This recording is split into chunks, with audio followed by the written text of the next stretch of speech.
Hi, everyone. Thanks so much for joining us. Hi, Nicola. Hi, Anne. Thank you so much for having me. Happy Wednesday, everybody. Happy Wednesday. I'm really happy to have you, Nicola. So, for those of you joining us live, I met Nicola it's a few months ago already. Time really flies. Yeah. During her last retreat. So, Nicola, do you want to tell us a little bit about yourself and what you do while we wait for people to come online with us, and then we Yeah, will sure. jump into our topic. Sure. Well, thanks so much, Anne. So, I am a business and mindset coach for equine practitioners, you guys, basically. And I'm also a qualified riding instructor. And I have a business which does the coaching and also run like online and used to do lots of in-person courses. I'm sure we'll get back to those on horse first aid and nutrition. So want to help horses basically. And it's either owners and or practitioners. So yeah, it keeps me out of mischief, I have to say. Awesome. So, welcome, guys. If you're joining us live, it's really great to have you. Let us know where you're from and what you're doing. And if you have any questions for Nicola, we are going to be chatting about our mindset today and how important that is, especially when we are speaking about our business or thinking about our business. So, let us know where you're joining us from and what your interest is in today's topic. We're chatting about our mindset and what your challenges are. And if you have any questions, then share those with us. Or if you have any specific challenges, share those with us. And let's talk about solutions and ways to overcome it. So, Nicola, why is our mindset so important when it comes to our business? And what does that even mean? Our mindset, like, can you break that down for us a little bit? Yeah, So that sure. It's yeah. a great question. It's a great question. Mindset is quite simply everything to your business, and it is the bit that keeps us going or stops us. It makes us take action or procrastinate.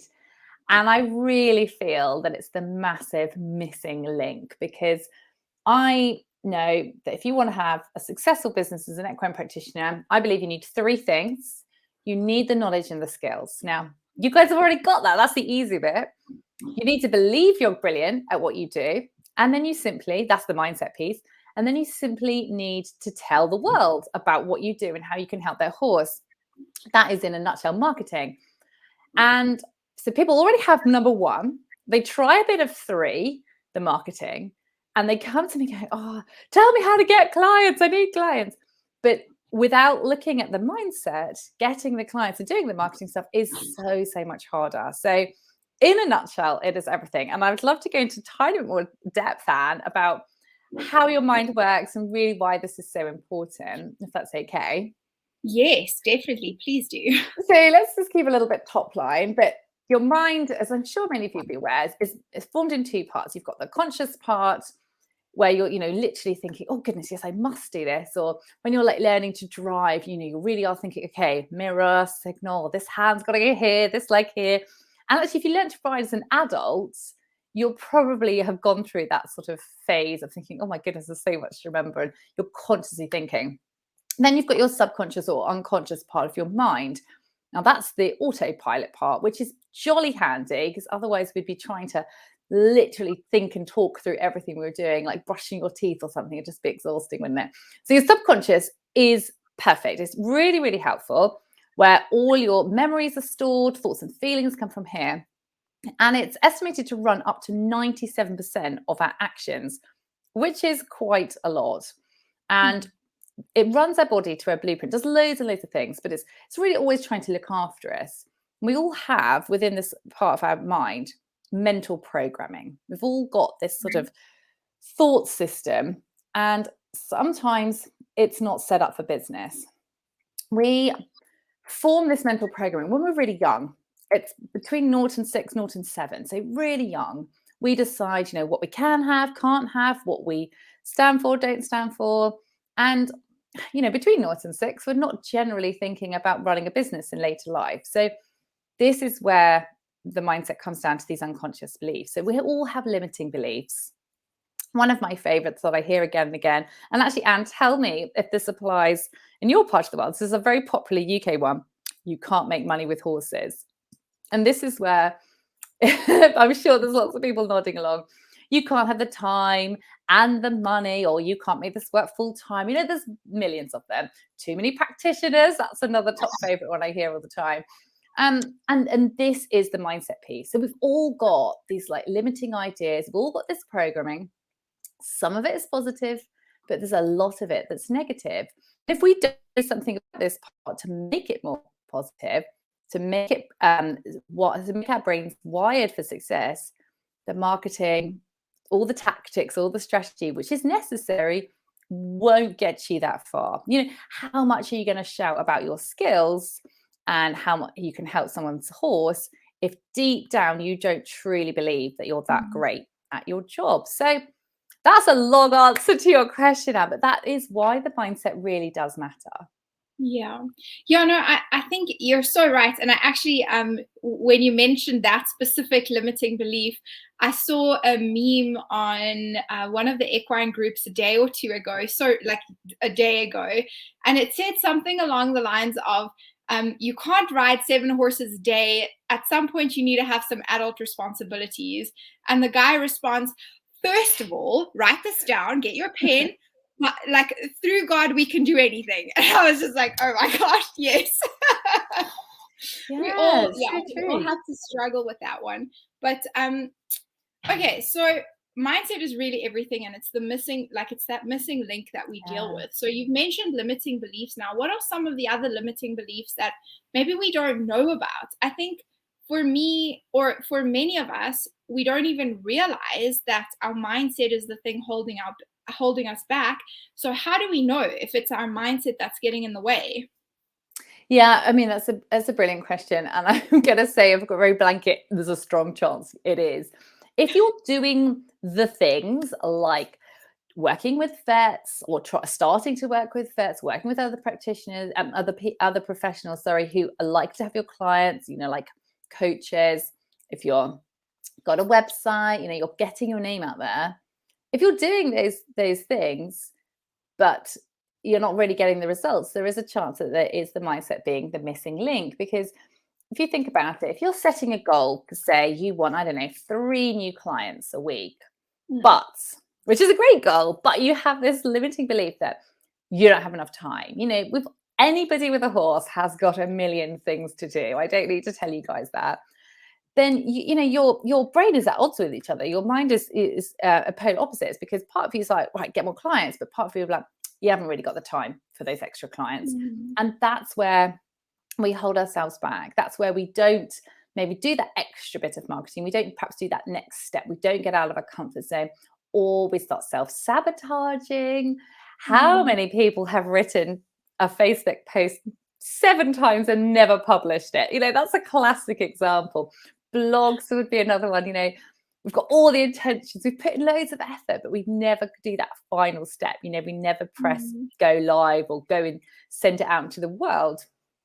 That's the mindset piece. So it's a really strong chance that it is the mindset that's getting in the way. It really is. And I'd love people to start like being aware of their thoughts, actually, because when you start sort of tuning into, particularly when you're in the car a lot and you're traveling between appointments, you've got loads of thinking time. Like, what is coming up, if you're honest? Like, what is that sort of little voice saying? So yeah, it'd be really interesting to hear back from people. What is on repeat? I love that you mentioned that I don't have enough time, because I feel like the moment you're a mom and you have a job and you have a dog and you have a horse, then you don't have enough time. You know, you feel that way, and it's really overwhelming. It can be really overwhelming. And if you're running your own business as well, then you have all the additional work that comes along with running a business that's putting strain on your time, or that's putting a demand on your time. So guys, if you're just joining us, welcome. It's really, really great to have you. I'd really love to know from you if you feel like you don't have enough time, if you feel like there isn't enough time in a day, you can't get everything done on your to-do list, and if that is just overwhelming. Because for sure, Nicola, if you feel that way, you can't you're going to be sabotaging yourself in some way, your business in some way. You're not going to be marketing, or you're not going to be calling that vet back, or you're not going to be putting in the extra effort or the it's not even the extra effort. It's like completing the steps in your Yeah. process, right? You're gonna just Yes. skip the last step because I don't have time, but also you don't want it to go further, which is what that last step does for Yeah. your business. It takes it Yeah. to the next step. It gets the word of mouth out there. It gets the vet to refer again, whatever it might be. Yeah, so I think that's a really important one to be aware of. And if you guys, like Nicola's asked, what is playing in repeat, like in repeat at the back of your mind? For me, it is this thing that I don't have enough time, and I'm always like, I don't want to be stressed. I always feel like I don't want to be stressed, and then I am stressed because I'm trying not to stress, you know? Well, I'm really glad you brought time up, actually, Anne, because time was my blocker. Oh Yeah. my goodness, me and time were not friends. Time is what held me back for years because I believed I didn't have enough time. And this is all that was going through my head on repeat. You're too busy. You don't have enough time. You can't do what you want to because you don't have enough time. I'd see other people where I wanted to be and be like, it's all right for them. They've got more time. And it's all I told myself. So what you say is what you get, basically. So I told myself I didn't have enough time. I never had enough time. Mm. And ironically, I probably don't actually work any more hours than I used to. Time just works for me, which might sound a little bit crazy. But when I changed my beliefs around time, I found I was much more productive because I wasn't stressing like, oh, I've got to get a million things done in this like 60-minute blog. I felt like I have all the time. I have all the time I need and I got it done. And I didn't take more minutes to do it. I just got it done faster. But when you're not Mm. coming from a place of stress, panic, adrenaline, you're way more productive. Although it's really hard to get out of that state to start Yeah. with. So yeah, time is a huge blocker. And I think so many of us have that belief that it's either money or time. Like you Yeah. can't have what you can't create what you want to financially and still have time to ride, Mm. children sleep. That's something horsey people often skip quite a lot of. But you can have it both. You just have to believe it first. You really, really Yeah. do. So let's talk a little bit more about time, and then I Mm, think we should talk about money because, like you say, mm, I think those are the two big ones in our mindset that are massive stumbling blocks. Is we feel like we don't have enough time, and we feel like we can't charge enough, we can't make money in this industry, whatever it might be. So, guys, if you're joining us, hands up if you have one of those challenges. Either you feel like you don't have enough time, or you believe you don't have enough time, or you believe that you can't make money in this industry and you can't charge what you're worth because people won't pay you. I'd love to know. So sticking on time, right? It is about what we believe. So do you start changing what, like that voice in your head? Is that where you start, or do you start with some other tools? Because we have some really great time management tools in our business basics section if you guys are interested, and they really helped me. And when I feel stressed or I start to feel like I'm spinning, then I say, are you putting these things in place or are you not? And when I am, I don't feel like that. I feel like I have it under control. There's time for everything. I can see ahead, because I'm scheduling and planning. I can see ahead. This is where everything fits. It's going to be okay.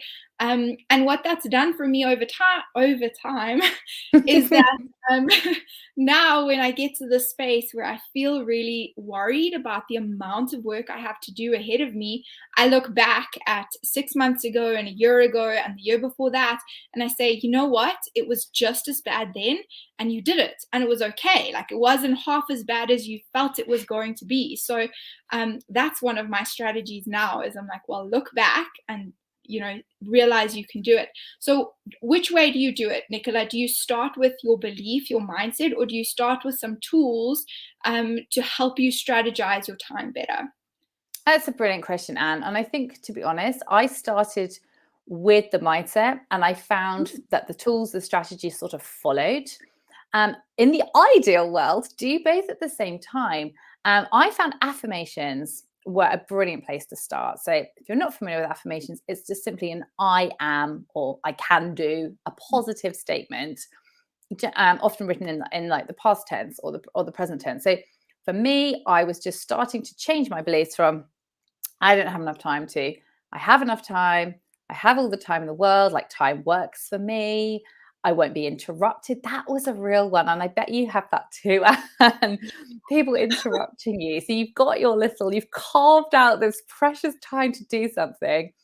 And then bing, Oh, just a million things, isn't there, can crop up. And then I started to be much stricter with my time. So it sounds like your business basics section is a great place for people to visit. Some of my top favorite productivity tips are really simple, but we never do them. One thing at a time. We think we're being, superwoman, superman by I'm on my phone on Instagram. I'm watching a webinar and replying to a client. I'm also writing a report for a vet. You're just doing like 6 things badly, one thing at a time. And I love to set a timer, particularly if it's a job that I don't find particularly exciting. I'm just all right. I'll just do 10 minutes of this. I like to put my phone on airplane mode, close down. I am guilty of a million windows open, close down all these other bits and just do that task. And it's amazing even if you just said, right, I'm just going to do 10 minutes, how much you get done in that time. So starting to believe that you have the time, you can make the time, you can find the time, and you can get it done. And then, being so much more productive, just being stricter, one thing at a time, set a timer, more breaks. We try and, I'll just do 2 hours tonight. Quite often people are working really late in the evening. That's not my quality productive time for sure. And I don't know if it's, some people who've been up really early in the day as well. It's not always their best time. But you could probably get more done if you just said, I'm only going to do this for 20 minutes, had a little breather and started again. So yeah, both ideally at the same time would be get the best results for people. Okay, I really love that. I love the affirmations, and Francisco Maya teaches that as well. So if you guys have done any training with him, he actually has like a background that is I am with a whole bunch of affirmations, and he teaches that to his students. So he's more business coaching on the small animal side, but brilliant resource if you guys need help there. And yeah, he's done the same thing, Nicola. He's focusing on your mindset, on your value, and on charging appropriately and building your business around around that thing that makes you special and that makes you unique. And that's something you do as well, right? You find that thing that makes you, the value that you bring into the world. And I really love that. Okay, so guys, we're here for you. So we're chatting about mindset and particularly the effect that it has on our business. So share any struggles or challenges that you have or strategies that you have found really successful for yourself to overcome limiting beliefs or challenges in your mindset. We'd love to know. So let's switch to money, Nicola. What is Yeah, the great biggest one. thing when it comes to money that we believe that is not true? Oh, so many, Anne, so many. I mean, if we think of money as what it really is, it is just an extension of a barter system. Back in the day, I don't know, somebody had some chickens and somebody else had some ducks, and you would have just swapped, and then that just wasn't practical. At some stage we introduced money, but so we have got so many feelings and thoughts and emotions and value and self-worth all tied up in money. So some of the biggest blocks I see around money are the time and the money, like the idea you can't have both, the idea that people will only pay X. There is people have this very fixed opinion. They'll only pay this in my area. I could only charge X or Y. And those are, so, really holding people back. And I think also the idea that you can only make money in one way, which I love helping people to find other ways that people can pay them money, because, there's only so much you can do of getting in the car, treat one horse, in the car, treat another horse. But there's other ways that you can work with people. So yeah, so many blocks around money. I think it really does come down to the age-old thought that you can't actually make money with horses. I think that's a big one that people are overcoming for sure. Okay. And what if what have some of the strategies been that you've helped people to overcome this? this particular belief? Brilliant question. It really comes down to, I think, knowing like your worth, and a lot of that is mindset, and also focusing on what you do, not worrying about all the other people that are out there. It's all about you and your clients.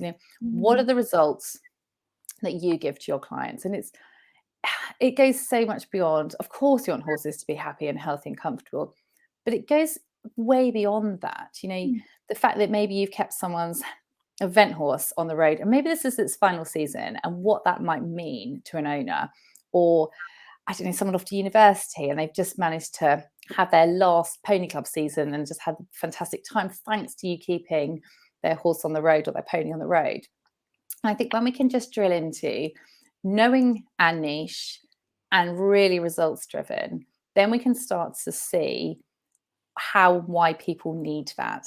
And then the money really becomes secondary. A big issue so many people have is when you love what you do, you feel guilty for being paid for it, because it's like, it's too good to be true. You're thinking, and I, as a freelance riding instructor for many years, I had this. I would go and teach some people, and some people I would ride their horses. I'd ride an amazing horse, given a tacked up horse, get on it, talk the owner through, do some great work with the horse, get off. And I'd feel like, oh no, hang on, I should be giving you the money. That was so much fun. And we can get really stuck in feeling guilty because it's our passion, which is madness. But we've all been there, and I'm sure there's people watching this nodding along. So just because you love what you do, and that's, you're going to need to love what you do for sure if you've got anything to do with horses, you still deserve to be paid for that. And people just have this, people that aren't always running their business as a business. You can't walk into a supermarket, and neither can I, and say, I'll just get the same shopping as last week, but I'll probably pay you in 2 weeks' time. Is that okay? That's actually called shoplifting. So why is that okay for you to go and treat someone's horse, do all the work? And of course, there's always the genuine, I'm like really sorry, I have actually just left my purse at home. But then there's the other people go, oh yeah, I'll pay later. Or you're like, actually, you haven't paid from last time. Why do people let that happen? Because that's not okay in the rest of life. You can't fill up with diesel and just drive off. That's why there's number plate recognition cameras. It's the same thing. But we just, when we love what we do, everybody has this level of guilt about asking for the money. It's not even asking for the right amount of money, just asking for the money full stop. And that's where you get people that don't pay you, the slow payers, the late payers, and so forth. So yeah, money and money mindset is a really, really big thing. And I would love people to just start drilling into that. Like, what are the beliefs underneath? Is it because they love it, they shouldn't get paid for it? Is it that they don't think they can have the time and the money, so that they're, letting one go? Is it that you can't make money with horses? I'd love to know what people are up against with that one. Yeah, I would love to add to that as well, because definitely in the beginning of my career, that's how I felt. Like, how can I actually, I had that exact feeling and belief. But you enter the real world, you have bills to pay, and you run expenses. To go and see patients, you're running expenses. And so you have payments going out all the time, or you have, you're making payments all the time. And when there isn't money coming in, it becomes really hard to keep going. And I had a big epiphany moment when I realized how many miles I was putting on my car, or kilometers in South Africa, and how often I needed to service my vehicle to see my patients. And just that math, just that car maintenance versus income wasn't matching. And when I realized that, I had a big shift in my mind, where I started to almost feel bitter towards my work and my patients, because I was giving them so much and they weren't even covering my car maintenance. Never mind the rest of my, like, just being alive, groceries, household. I didn't have big expenses back then. So there was a bitterness that developed towards my patients and my clients, and it wasn't their fault. I was charging what I was charging. They were paying me what I asked them to pay me. So I think that's the other part of it, is that if we don't do this right, we can come to not enjoy what we're doing and not find satisfaction in what we're doing, because it's not, yeah, it becomes really hard to just maintain your life then. So I don't know if anyone else has experienced that as well, but that was my next challenge to overcome in business, in Oh, I'm being sure loads of people have experienced that for sure. And people start off charging less quite often, and then they get stuck. They can't put their prices up. You know, if you start off, I don't know, say out thinking of my clients, are probably an average price is 50 to 60 pounds per session. If you start off at 20, that's a long way to climb up. And you know, why should you start off being significantly less? It's, you know, in other industries, you'd just be called an exciting startup if you're new. Like, it wouldn't be a negative thing at all. So yeah, I would really, really urge people to hopefully not get to that point, Anne, of bitterness, but actually to just do the work first. And it just shows how, if you aren't running your business like a business, you know, if you don't know where the money's going and what you're spending on, you haven't got a business. You've got a busy charity. And we want people to run businesses. So we have a comment, Dominique. Thank you so much for joining us. It's awesome to have you. She says it's definitely fate clicking on this live, as I am in that rut you're describing right now. Dominique, there is a way out. Okay, there really is, and yeah, it starts with understanding what your value is, and really taking a proper look at your business. So I would like to just comment, and then Nicola, I want you to take that and yeah, give her some ideas for where she can go from there. But for me, I had to get out of it completely, and find a different income source. And I don't think that's the right strategy. That's what I had to do, because I was bitter towards my work, and because I was in a situation where I actually couldn't continue, thanks to being pregnant and having a baby, which is not a weird situation for many of us. But finding that different income stream gave me the freedom to then go back and treat patients. And it also gave me a much better understanding of my value as a person, what I should be charging per hour, regardless of what I do, regardless of anything else. This is my value per hour. That's what I'm worth as a human being. If you want my time and you want my input, that's what I'm worth. And I have to be honest with you, I don't always charge people that. So having security in my income means that I can be really firm, and I can say, this is what I'm worth, this is my rate, this is what I charge. It makes it very easy for me to say no to people. So I have rules now. I don't travel anymore. If you're not within a 20-mile radius, I refer you to someone else, and that's it. But if someone comes to me and says, I need help, then I also say yes, because I can, because I actually have a little bit of wiggle room and freedom to say, I will give up an hour or two of my free time and I will help you. And it's okay, because your horse needs it. They're not going to get it any other way. I can do that. I can afford that. So I love that it's freed me to be able to say yes when I need to help, but it's also given me the freedom to say no, and to be strict about that, and to be firm about that, because people just take advantage of you, and I don't want to be taken advantage of anymore. So Nicola, Dom is struggling with this right now. How does she get out of that? Oh, well, Dom, I'd love to know exactly where are you at the moment? Are you new in business? Have you been going for a few years? I'd love some details as to exactly what is it you're struggling with. I'm assuming you're struggling with the money in and the money out isn't quite adding up because you're not charging enough, is what I'm going to guess. And let's go with that for the moment. But please stick some more in the comments so I can help you, give you some more personalized advice. I think, you know, Anne, echoing what you've said, there's, you know, I said this earlier, there's more ways people can pay you money. And I think exploring that is really important. I love to encourage people to have a high ticket item, your core service, your sort of middle price, which is, you know, your in-person treating. And then quite often it's appropriate to have something that's lower ticket as well, because there will be people that would love to work with you and just aren't in your kind of area. So, lots of my clients have got like webinars on repeat that they, sort of like a recorded one or an ebook or just something, planners, journals, things like that, something that people can just access.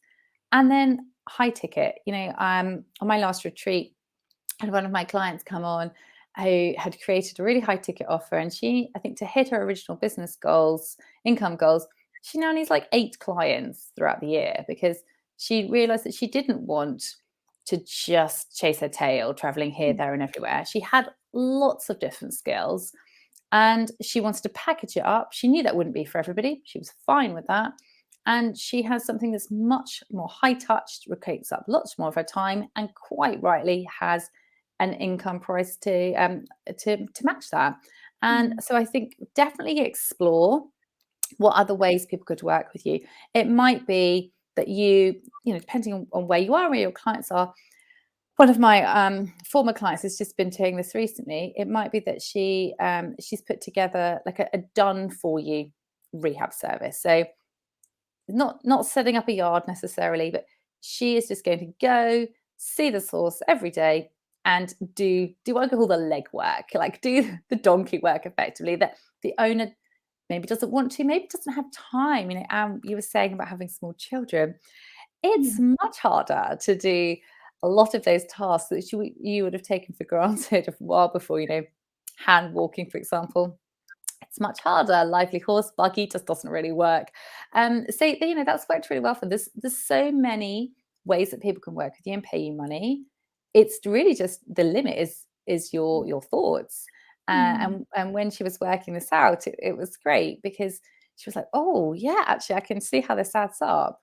Don't forget, as a writing instructor, people would think nothing of having a weekly lesson. So why would they not want more involvement from you guys as well? Just let's read Dom's comment. Traveling and money balance. Where the money goes. Don't charge enough. I have no idea where my money goes. That's Oh, okay. Okay, so hating the traveling, I can quite understand if you feel like you're doing the traveling for free, effectively. Or you're paying. Actually, I had someone say this to me. She's like, I realize I'm paying to go and treat these horses. You are going to feel quite annoyed about that. So firstly, practical, sit down and do the numbers. Like, where is the money going? Sit down and work that out, Dom. If you don't feel that's your area of expertise, do you have a friend or a family member or something who could just help you? Just even a simple spreadsheet with what came in and what went out, and just we can sometimes just have subscriptions to things, and little bits can sort of dribble out. It's only £20, £30. That can massively add up. So take control of the numbers, first of all, would be my first point. Second thing, do you feel clear, Dom, on like who your dream clients are, what your niche is? Because that's so often people base their pricing, they just look at who else in the area and think, oh, well, they charge that and they charge that. So they either go, well, I'll charge much less and undercut, which is not the way to do things, or they just think, oh, well, I better sort of stick the same. Whereas actually you're going to be so different from anybody else. What do your appointments actually include? Is there something else? Maybe watching horses being ridden, for example, is something a lot of my clients do. Is that something you could add in to a session, which would make you feel more comfortable with raising the price? So much you can do. And if you're finding that you're not enjoying traveling, is it just the money or is it the traveling as well? Because traveling has pros and cons for sure.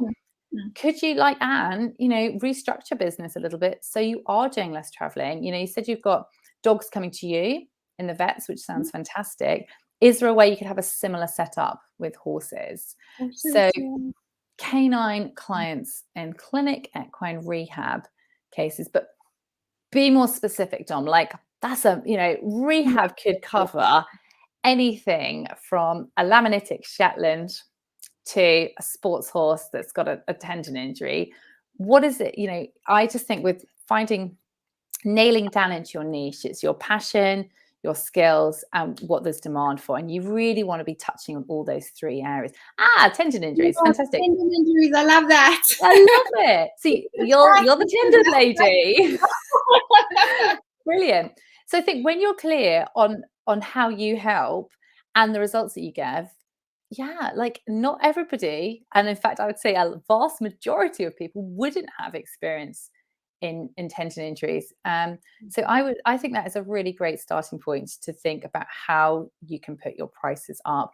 And also, Dom, I'd really urge you to think about that higher ticket offer, because managing tendon injuries is not easy, and there'll be plenty of people struggling who would be happy to pay for someone to come and take over some of that work for them, for sure.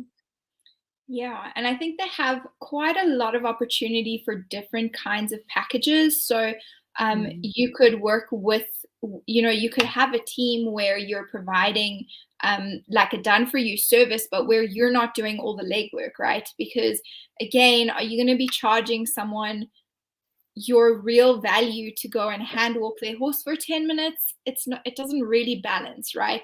So if you could have an assistant or someone else who does the simple things, and then you spend your time where it's most valuable, you could create a team like that where you're providing that whole service to them wherever they are. Like something like that could be really great.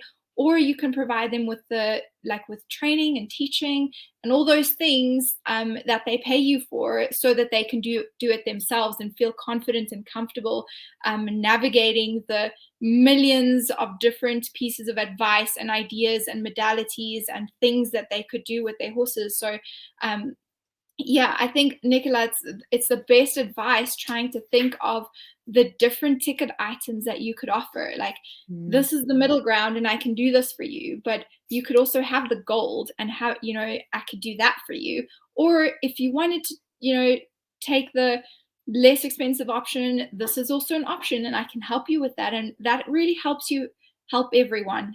Not everyone, your niche, your person, but it helps give them options. And I love that. I love that.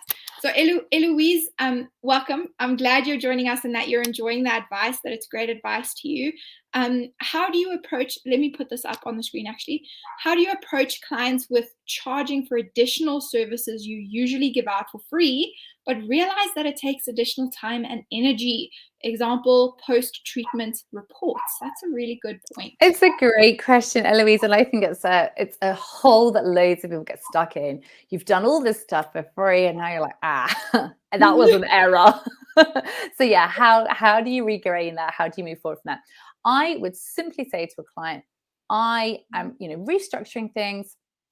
I want to offer you guys more, and list out like what else is it that you have been including for free, and maybe what is the one other thing that wouldn't take much of your time or cost you that you could also add in. So you can say, okay, well, at the moment I do post-treatment reports. I'm moving forward. I'm going to still be doing this, and I'm also adding in X, and now the price is Y. I personally think that's a really nice way to move the conversation forward. It shouldn't leave you feeling awkward. And actually, it should make the client feel like, oh yeah, great. Like I've already been getting this, and now I'm getting this as well. So whatever is appropriate for you, but it might be, maybe you say, okay, well, I can give you, I don't know, I can take a call from you once a week, answering your questions, WhatsApp access during very set times. That does not include midnight or weekends. You manage people's expectations. Maybe it's saying, okay, well, I will see your horse and watch you ride your horse or work your horse from the ground, whatever is appropriate, once or twice a year. Whatever you want to add in that works for you and in line with the prices, do the maths. So you're not just giving more stuff away for free down the line. But I personally think that's the best way to package it up that will leave you with a very happy client and not you going, oh, this is so awkward. How do I say this? That is what I suggest you do. So I have another idea on that front. That comes from an interview we had a few weeks ago with Equicantus. So if you are finding that your reports and your sending programs, etc., is taking a lot of extra time and it's not reaping those rewards, potentially that extra thing that you add in is to upgrade that system and to say, now I'm going to be using something like Equicantus. I don't know if you guys have checked that out, but it's really nice. So instead of you just getting this Word document from me or a PDF that's really plain and simple, it's going to be beautiful, branded, and you are going to have a very specific, very clear exercise program and plan that comes with videos and all these extra great things that's going to be really valuable to you as a client. And it's going to take you less time to do because the software makes it easier for you to create those programs. And it's more professional, and it's, a business savvy idea, but it will cost you money to, subscribe to that software. So you need to increase your charge to be able to do that. So that could also be a way of you're not doing anything extra. You're just changing the way that you're doing it and packaging it differently. That's more beneficial to the client. So I don't know if that's a good idea or not. It just came to me now. I think it's like anything else. Lead with the value. Lead with what they're getting, lead with the value. There's loads of ways you could do that. And I think that's a great suggestion, Anne. And just move away from that idea of feeling bad because it's your passion, because it's started off as your hobby as well. I think that's so important as well. Yeah. So Dominique says, I like the idea of packages. I could do the same with your canine clients. Absolutely, yes. And Eloise, it's Equicantus. I'm going to write that for you. Is that one software. If you go back in our videos, we had the interview like 2 or 3 weeks ago. It wasn't long ago, but really cool software, very valuable, I think. We did a trial run with it. Okay, so what other questions do you guys have? And I think this is a really great place to say, there's only so much we can talk about in 40 minutes. I know, such a shame. We barely scratched the surface. I know, we've spoken about money and we've spoken about time, and we haven't really gone into either one of those subjects. So Nicola, tell us what you have coming up in the next few weeks, and what that's going to mean for us as equine practitioners. Tell us about your retreat. Oh, thanks so much, Anne. So I am running my next online free 7-day retreat starting on the 27th of September. It's just for equine practitioners. Although don't worry, if much of your work is canine, there will be quite a lot of crossover. And it is designed to make a massive difference to your life and business. It's all about shifting old beliefs and strategy to get stuff done. So as there's probably no great surprise, there's a focus on mindset. We're talking about mindset. We're talking about your vision, your purpose, your motivation on day one. We're talking about mindset. We're talking about finding your niche, like we were just doing with Dom. It's so important you feel really honed in on how to position your business correctly. So massive mistake I see so many people making, trying to help everybody. It just doesn't work. You don't see clothing companies, for example, trying to appeal to everyone. It just doesn't work. I'll be talking about sales, money mindset, and working with vets and other professionals. Like, where are you getting those clients from? So it is a fantastic week. It's really, really fun, and you will get loads out of it. So I'd love to see as many of you guys there as possible. It's going to be great. I did your previous retreat, Nicola, and I took so much out of it. So guys, it's free. It's 7 days. It's just go for it. Give it your all. It's really a great tool, and it really clarifies things. So yes. We have another question here. Dominique says we'll have to do another one. Oh, no problems. I'm sure we can do that. We can, Dom, but I think that you should join the retreat because Nicola is going to cover all of this in so much more detail. And then I think we're going to have some chats and things again next year and go into specific topics together. So you'll definitely have more of Nicola here at Online Pet Health, which I'm very excited about. And then your next question is, what is a key tip to get your mindset right when you're not feeling motivated? Brilliant question, Dom. That is what I'm covering day one of the retreat. So make sure you're there. in a nutshell, go back to your why. Why is it you want to do what you want to do?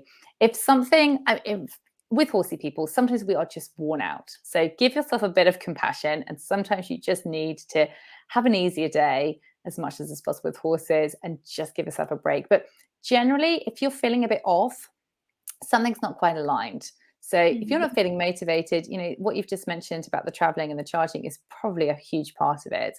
Just drill into your why. Like, why did you qualify? Why did you set up your business?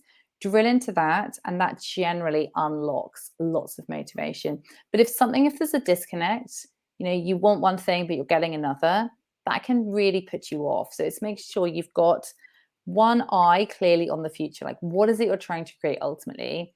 Because we can all like ride a short-term storm, but you need to know where you're going. So I'm going to be going into that so much more on the first day of the retreat. It's a great question, but yeah, just think back to why you started. Is often a really great starting place.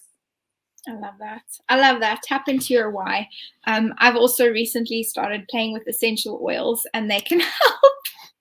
They can help change your mindset to a degree, but it's not going to change your limiting beliefs and things. It's just going to help you feel more motivated, or tap into those limiting beliefs so you can change them. That's what I love about it.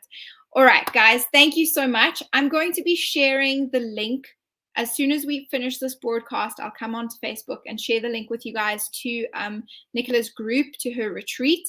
Go join that. And what are the dates, Nicola? We're starting on the 27th of September. So there's training every day, 1 p.m. UK time. Replay will be available. Don't panic, everybody. So it's Monday to Sunday. All the training is up until the end of the Monday, and then it goes. So it's not just like a webinar that stays around. It is an immersive experience, just like you would be going to a retreat in person, except you don't need to travel. So you can just lift up your laptop and join us from there. But yeah, everything's recorded, and the recordings go live at 5 each day, UK time. So don't panic if you can't make the lunchtime slots. So I really do want to, if I could give you guys some advice, if you're doing this retreat and it's the time zone matches, block off that time and be there live, because it really helps. I was there live for the first day in the last one, and then the second and third day I couldn't make it live, and I got behind because I also couldn't find the time to catch up on those recordings. So even though they're available and they're there, set out the time, focus on your business, because your business is worth it. You are worth it. You are worth spending time on. So set aside the time, be there live, join Nicola for the retreat. It's really valuable. And I love that you're focusing on mindset and all of those little things that go together with it. And also the multidisciplinary team. And then the last thing I want to tell you guys is be ready for the Vet Rehab Summit. The qualifiers are opening on the first day of October. We're opening the Vet Rehab Summit qualifiers group.